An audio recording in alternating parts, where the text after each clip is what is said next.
నమస్తే, welcome to ఏఐటీవీ. ఏపీలో మొత్తానికైతే కూటమి అధికారానికి వచ్చేసింది. సో మంత్రివర్గ విస్తరణ అయిపోయింది, సంతకాలు కూడా అయినాయి. సో జరుగుతూ ఉన్న పనులు అయితే చంద్రబాబు నాయుడు గారు ఏదైతే మరి అమలు చేయాలనుకున్నారో అవన్నీ కూడా చేయాలని మనం కూడా ఆశిద్దాం. ఎందుకంటే ఆంధ్రప్రదేశ్ భవిష్యత్తు భావితరాలకు మంచి పునాదిగా ఉండాలని చెప్పేసి అందరం కోరుకున్నాం కాబట్టి సో ఏం జరగబోతుంది అనేది చూద్దాం. సో ముఖ్యంగా చూసుకుంటే కేంద్రంతో ఏపీ ఏ విధంగా ఉండబోతుంది, అసలు నిజంగానే కేంద్ర ప్రభుత్వం నుంచి అంత సహాయ సహకారాలు ఏపీకి అందే అవకాశాలు ఉన్నాయా, ఈ పొత్తులో భాగంగా ఏ విధంగా ఉండబోతాయి అనేది చలసాని గారిని అడిగి తెలుసుకునే ప్రయత్నం చేద్దాం. సార్ నమస్కారం. సార్ మీరు అన్నట్టుగానే ఉత్తర భారతదేశం మీరు ఒక్కరే అంటారు అట్లా, ఎందుకో నాకు అర్థం కాదు కానీ సరే మనం చాలాసార్లు చర్చించుకున్నాం. మరి ఉత్తర భారతీయ జనతా పార్టీ గుమా వ్యాపారుల ఓకే. సో మరి ఏపీ మరి చంద్రబాబు నాయుడు గారు కావచ్చు, జగన్ మన ఎవరైతే జనసేన అధినేత పవన్ కళ్యాణ్ గారు కావచ్చు, సో వీళ్ళకి మంచి హోప్గా ఉన్నట్టు అనిపిస్తుంది. కానీ గతంలో లాగా దెబ్బేసినట్టు ఇప్పుడు మరేం దెబ్బేరని ఏమైనా నమ్మకాలు ఉన్నాయంటారా? లేదండి, మీరు విశ్వాసం పెట్టుకోవచ్చు. భారతీయ జనతా పార్టీ మీద మనం విశ్వాసం దాన్ని భంగపరచదు. మనకు దెబ్బేసే దాంట్లో గ్యారంటీకి దెబ్బేస్తుంది.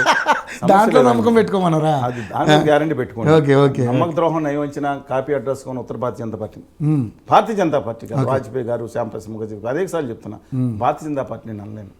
ఈ ఉత్తర భారతీయ జనతా పార్టీ ముఖ్యంగా మన సుపీరియర్ ప్రధానమంత్రి గారు అదానీ గారి నేతృత్వం సాగుతున్న ఈ దీంట్లో వాళ్ళ అనుగుణులు దాంట్లో సాగుతున్న దాంట్లో ఆంధ్రప్రదేశ్ మాత్రం తీరని అన్యాయం ఖచ్చితంగా చేస్తారు. పైకి మాత్రం ఆ బాధ పెట్టుకోలేదు, పాత ఉంది కదా, ఎప్పుడో 2012లో అయింది. అదేదో ఇంప్లిమెంటేషన్ ఆల్రెడీ మొదలుపెట్టి అది చేస్తున్నాం. అమరావతికి ఏదో చేసాం 2-3 తప్ప. ఇక ముఖ్యంగా ఆంధ్రప్రదేశ్కి కావాల్సింది ఇన్సెంటివ్స్ అండి. 100% ట్యాక్స్ ఇన్సెంటివ్స్ రాయితీలు రావాలి. హోదా అనేది సాధ్యం కాదని చెప్పేవాళ్ళు, విభజన హామీలు అవసరం లేదని చెప్పేవాళ్ళు ఆంధ్రప్రదేశ్లో ద్రోహులు నీచులు అంటున్నారు.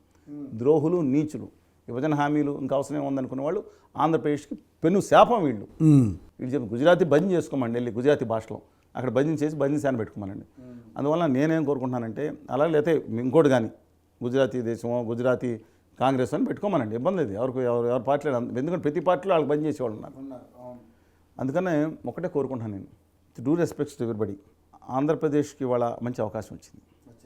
18 మంది పార్లమెంట్ సభ్యులు ఉన్నారు. ఎవరికి అదదైన ఉత్తర భారతీయ జనతా పార్టీ. వీళ్ళకి ఏం పదవులు ఇచ్చారో, గాలి మోటార్ల శాఖ ఒకటేమో వాళ్ళ దగ్గర డిప్యూటీ స్వతంత్ర శాఖ కూడా లేని ఒక శాఖ చంద్రశేఖర్ గారికి, ఆయనకేమో రామ్మోహన్ రెడ్డి గారికి. శ్రీనివాస వరం గారికి మాత్రం పరిశ్రమ శాఖ ఇచ్చి దగ్గర పెట్టుకున్నారు. ఆయన వల్ల సాధ్యం అవుతుంది అనుకుందాం. కిషన్ రెడ్డి గారు మీకు చెప్పారు గనుల శాఖ ఇచ్చారని. కానీ జేడీఎస్కి ఎంతమంది ఉన్నారండి? 2 ఉన్నారు.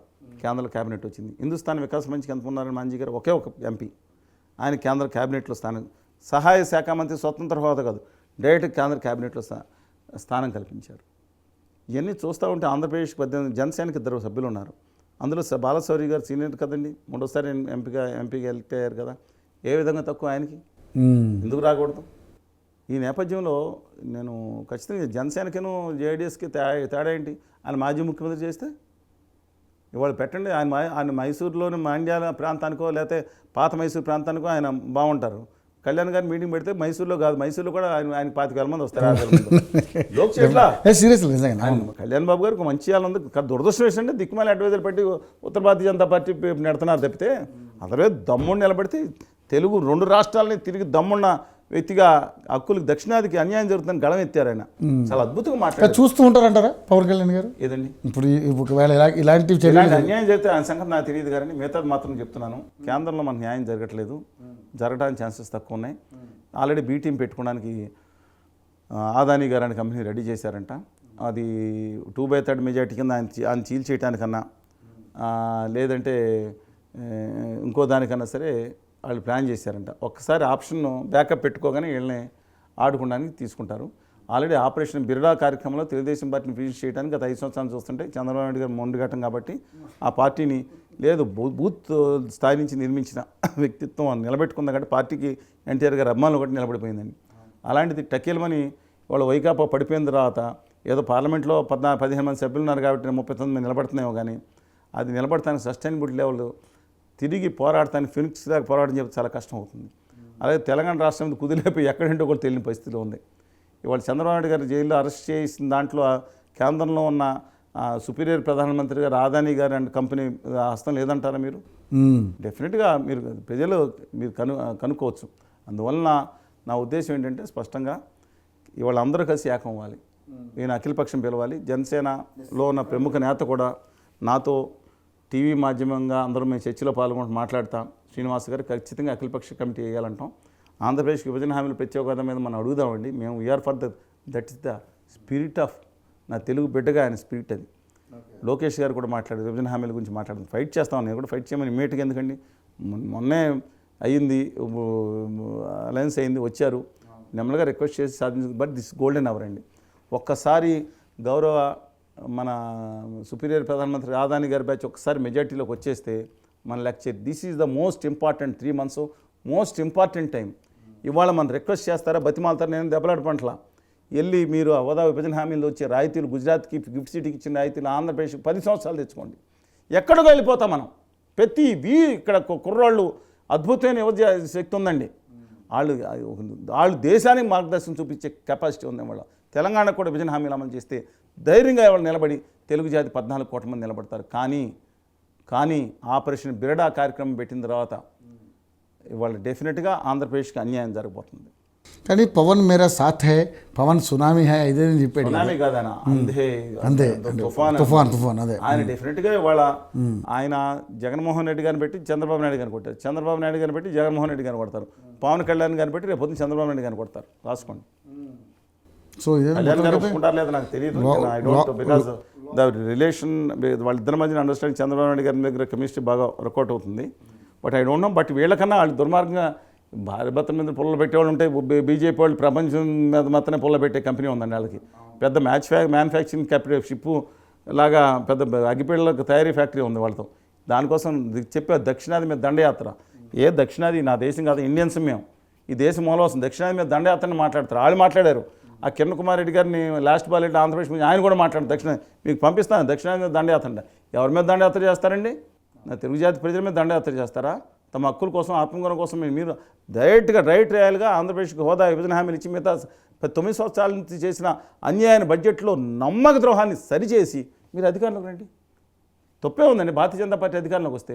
కానీ ఒకళ్ళ మీద ఒకళ్ళు పెట్టి, మతాన్ని వాడుకుని, కులాలను వాడుకుని, ఒకళ్ళ మీద ఒకళ్ళు రెచ్చగొట్టి, ఒకళ్ళని తగ్గించి, ఒకళ్ళు పెంచి, తిట్టించుకుని, పైన సిద్ధాసంగా కాళ్ళ మీద కాలేసుకుని చూసే పద్ధతి మాత్రం మంచిది కాదు.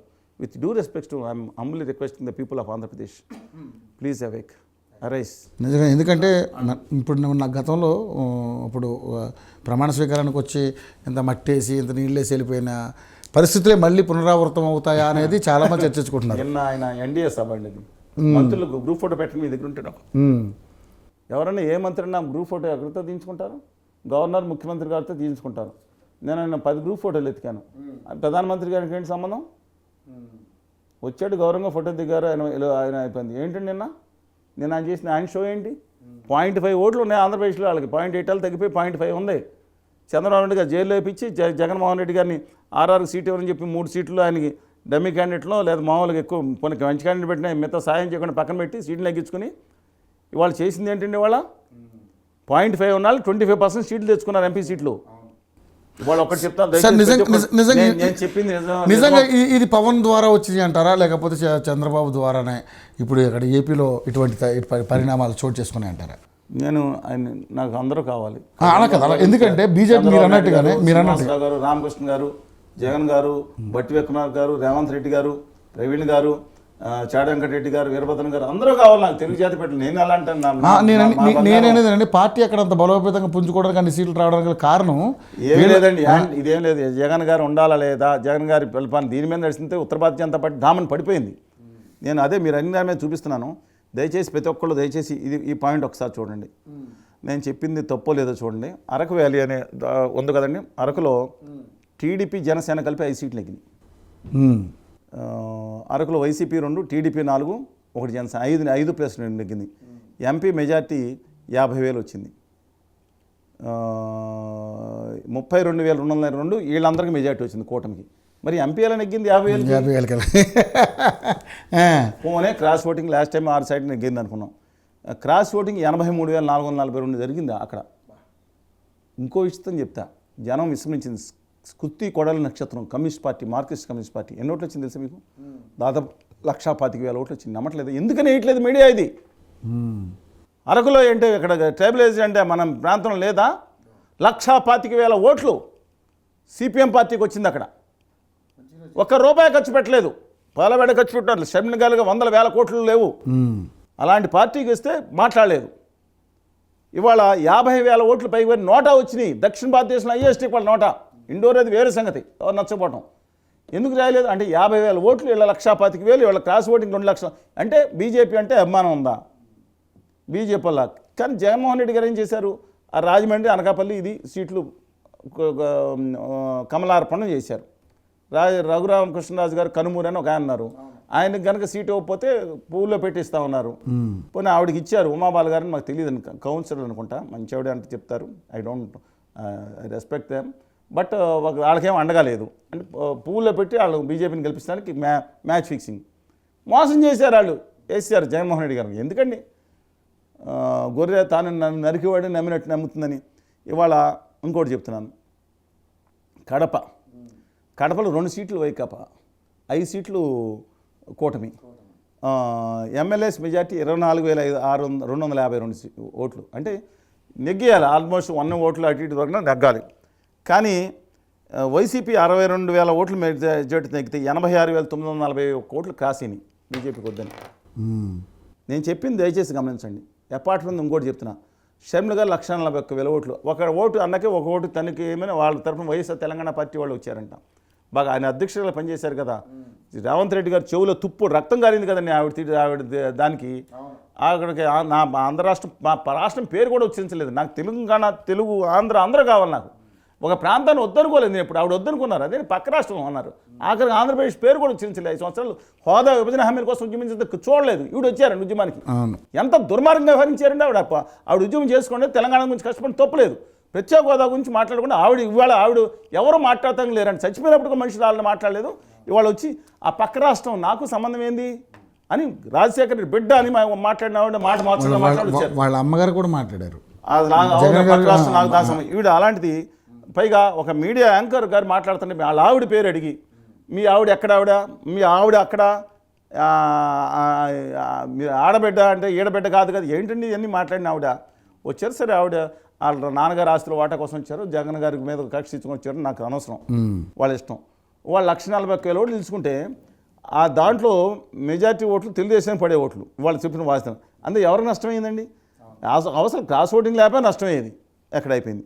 ఇంకొక విషయం, రాజంపేట ఏంటంటే వైసీపీ 3 నెగ్గితే ఇది 4 నెగ్గినాయి కూటమి. మెజార్టీ 21,000 మెజార్టీ వచ్చింది కూటమికి. ఎంపీ గారు 76,000తో నెగ్గారు. అంటే 97,000 క్రాస్ అయినాయి. ఉత్తర భారతీయ జనతా పార్టీ పోటీ చేసింది కదా, లాస్ట్ బాల్ ఆంధ్రప్రదేశ్ ముంచేసిన కిరణ్ కుమార్ రెడ్డి గారు. ఇక అంతిమంగా తిరుపతి చెప్తాను. ఇది రాష్ట్ర చరిత్రలో కాదు, దేశ చరిత్రలో కేస్ స్టడీ అండి ఇది. ఈ తిరుపతిలో మొత్తం 0 వైఎస్ఆర్సీపీ నెగ్గింది. 7 సీట్లు కూటమి నెగ్గింది. తిరుపతిలో ఆర్ఎన్ శ్రీనివాసరావు గారు జనసేన, మిగతా 6 సీట్లు తెలుగుదేశం పార్టీ నెగ్గింది. కూటమికి వచ్చిన మెజార్టీ అండి 191,188 ఓట్లు అండి. ఏది మొత్తం టోటల్గా 7 సీట్లో కూటమికి. అంటే కొంచెం బాగుంటే ఎంపీ సీట్లు కూడా ఎక్కువ పడచ్చు. ఒకవేళ బీజేపీ గొప్ప పార్టీ అనుకుంటే ఇంకొక 1,00,000 పడతాయి. 2,50,000 క్రాస్ అయిపోయి. కానీ ఎవరు నెగ్గారు అక్కడ? బీజేపీ నెగ్గల, వైకాపా నెగ్గింది. ఎంతకే? 2,14,500 ఓట్లతో. అంటే 2,05,757 ఓట్లు క్రాస్ అయినాయండి. రికార్డు బ్రేక్ ఇది. ఇంతకుముందు కూడా 5 నెగ్గి ఎంపీ నెగ్గడం వేరే ఉంది. కానీ 2,05,000 పైబడిన ఓట్లు క్రాస్ అయిన చరిత్రలో చూపించండి ఇక్కడ. రేర్ ఇన్సిడెంట్ చెప్తున్నాను. ఎంత అంటే ఎంత కోపం ఉంది ఉత్తర భారతీయ జనతా పార్టీ మీద. నిజంగా కనుక 20కి 20 సీట్లు డైరెక్ట్గా వెళ్ళి అలా ఎవరు పోటీ చేసినా 25కి 25 పార్లమెంట్ సీట్లు వచ్చాయి. అందుకని ఉత్తర భారతీయ జనతా పార్టీతో పొత్తు పెట్టుకోకుండా ఉంటే 25కి 20 సీట్లు ధైర్యం ఇవాళ మాట్లాడుకునే పని అండి. కేంద్రంలో అవుట్ రైట్గా చెప్తున్నాను నేను. దేశం మొత్తం అటు చూస్తూ ఉండేది. ఇవాళ 174 నాకు లెక్క ప్రకారం నేను 174 సీట్లలో ఇవాళ ఉత్తర భారతీయ జనతా పార్టీ లేని తెలుగుదేశం, జనసేన లేదా వామపక్షాల కూటమి కళ్ళు మూసినకి. కానీ నిజంగానే మీరు అలా అంటున్నారు. మరి నిజంగానే మరి ఏదో మేనేజ్ చేశారంటారు. అది కూడా చెప్తున్నా. నాకు అర్థం కాదండి. ఎంత పర్సెంట్ జగన్మోహన్ రెడ్డి గారు వాళ్ళు తక్కువ వచ్చిందా? 39.38% ఎంత వచ్చింది. అంటే ఇంతకుముందు తెలుగుదేశం పార్టీకి ఓడిపోయినప్పుడు వచ్చిన ఓట్ల కంటే ఎక్కువ వచ్చినాయి. మిగతా వాళ్ళు ఏకమయ్యారు 56%. ఇవాళ జగన్మోహన్ రెడ్డి గారు పడిన ఓట్లు అత్యధిక ఓట్లు ఎక్కడండి? మైనార్టీ ఓట్లు ఆంధ్రప్రదేశ్లో మిగతా వివిధ వర్గాలుగా లెక్కేసుకుంటే మైనార్టీ మతావలంబికులు 34-30% ఉంటే కనీసం ఇప్పుడు ఈయన 40% పడిన దాంట్లో 20-25% ఆయన ఓట్లండి మైనార్టీ ఓట్స్. ఇవాళ అత్యధికం పథకాల కులాల మతాలకు అతీతంగా పథకాలకు ఆకర్షించడం ఉండొచ్చు, రాజశేఖర గారి కొండొచ్చు. మేజర్ ఇదండి.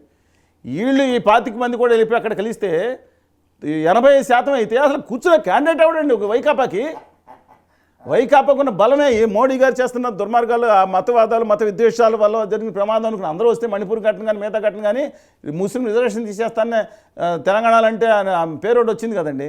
వస్తే వాళ్ళందరూ నిలబడితే ఏం మేనేజ్మెంట్ అండి, ఏం చీఫ్ సెక్రటరీ మారిస్తే ఏం ఉపయోగం అండి? 80% మంది అక్కడ కూర్చునే మనిషే ఉండడండి, ఇంకో మనిషి కూర్చున్నానికి. ఎమ్మెల్యే కూడా అక్కడ నిలబడకుండా వెళ్ళిపోయారండి.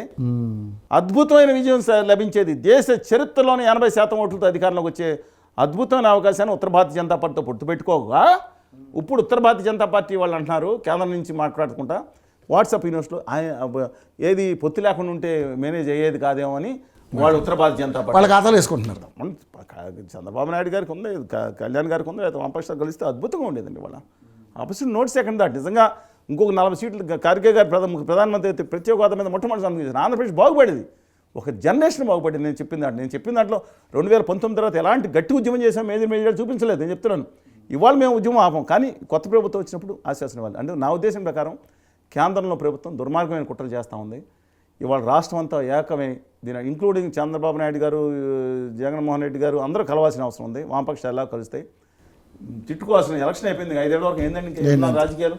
అభివృద్ధి మీద తమిళనాడు చూసి కొంచెం నేర్చుకోండి. మీ రాజకీయ నాయకులు కొంతమంది వాళ్ళు డ్యూ రెస్పెక్ట్స్, నేను రాజకీయ నాయకులను తప్పుగా అనుచితంగా మాట్లాడలేదు. నేను అందుకని నా తెలుగు జాతి బిడ్డలుగా అందరినీ గౌరవిస్తాను, ప్రేమిస్తాను. తప్పు చేస్తే తప్పండి బాబు అని చెప్తాను. ఇప్పుడు కన్నా ఒక్కటే బిగించండి, పిటికలు బిగించండి. తోటి తెలంగాణ ప్రజలు అందరూ కలవండి. 13.5 కోట్ల మంది తెలుగు జాతి ప్రజలు తమ ఆత్మగౌరవాన్ని, హక్కుల్ని ఢిల్లీలో వినిపించండి. సూపర్ ప్రధానమంత్రిగా ఉన్న అదానీ గారు లేదా అనుచరులు ఎవరైనా సరే దయచేసి నిలదీయండి, మన హక్కుల్ని సాధించుకుందాం. ఈ గోల్డెన్ అవర్లో కనుక మనం మళ్ళీ తీసుకొచ్చాను మేనేజ్మెంట్ చేసి 6 నెలల తర్వాత సాధించుకోలేకపోతే విపరీతమైన ఇబ్బంది జరుగుతుంది. మనకి తగులు పెడతారు వీళ్ళు. 2.5 ఏళ్ల తర్వాత ఏం జరగబోతుందో ముందే చెప్తున్నాను. మీ 99% జరగవచ్చు, 340 వస్తే సంవత్సరం జరిగేది. ప్రజల అదృష్టవశాత్తు అదృష్టం ఉంది కాబట్టి 240 వచ్చారు. ప్రజలు మంచి అదృష్టవంతులు అయితే 180 వచ్చేది. ఇవాళ దురదృష్టవశాత్తు కొంత ఏదోటి, కానీ ఆ రోజు ఉన్న ఉద్విగ్న క్షణాలను అనిపించానండి. ఇక్కడే కూర్చున్నట్టున్నాను. అదానీ గారు ఆయనకి వారణాసిలో -2-3 సార్లు మైనస్ అనగానే మనసు ఆనందం ఉప్పుంది. ఆశలైపోయి మా ఆశలు అయిపోయినాయి. విధి వెక్కిరించింది. మళ్ళీ తీసుకొచ్చి ఆయనకి మెజార్టీ వచ్చింది. లాస్ట్ 1,00,000 ఓట్లు మెజార్టీ ఎక్కువ లెక్కించారంటున్నారు. I don't believe in all these things. కానీ బాలరాముడు గురించి మాట్లాడదాం. Okay, thank you so much sir.